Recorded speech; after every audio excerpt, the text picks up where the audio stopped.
मसीह के साथ एक होना ये सीरियल है और इसका तीसरा और आखिरी हिस्सा है रूह और पानी। मुसन्नफ जब पिटकॉक साहब, प्रोड्यूसर इमानुएल असलम, आवाज़ में शाहजाद शौकत।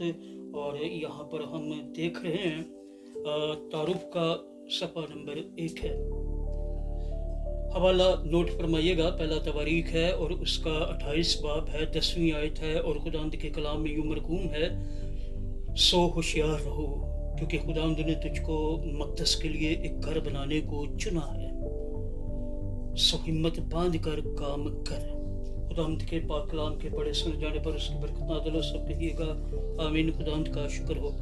मसीह के साथ एक होना का मुताला के सिलसिला दोम में हमने देखा कि मूसा का ख़ैमा इज्तिमा हमारी रूहानी ज़िंदगी और मसीह में हमारी तरक्की के लिए किस तरह एक नमूना पेश करता है। जब हम पहले ईमान लाते हैं तो हम सलीब को बतौर पीतल का मसबा देखते हैं।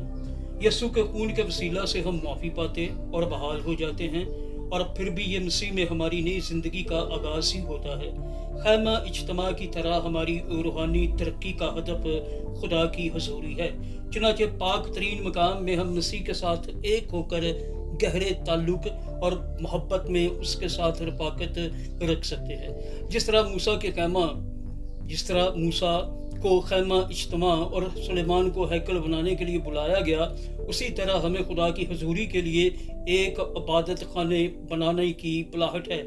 रूह के साथ मिलकर हम अपने दिलों को ऐसा इबादत खाना बनाकर नशोनुमा दे सकते हैं जिसमें खुदा सुकूनत करना पसंद करता है।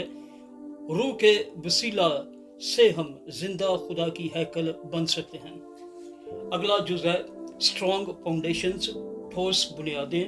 पहला करंथियों है और 3 बाब है, 10वीं से 11वीं आयत तक खुदावंद के कलाम में यूं मरकूम है, मैंने उस तौफीक के मुआफिक जो खुदावंद ने मुझे बख्शी दाना ममार की तरह न्यू रखी और दूसरा उस पर इमारत उठाता है। बस हर एक खबरदार रहे कि वो कैसी इमारत उठाता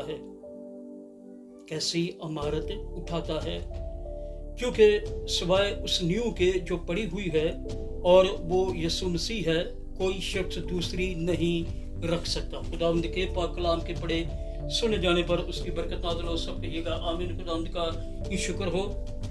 मसीह के साथ एक होना सीरियल है, आखिरी हिस्सा रूह और पानी। जब पिटकॉक साहब मुसन्नफ हैं, सिलसिला सोम माफ़ कीजिएगा, मुमकिन है कि अगले हिस्से हों।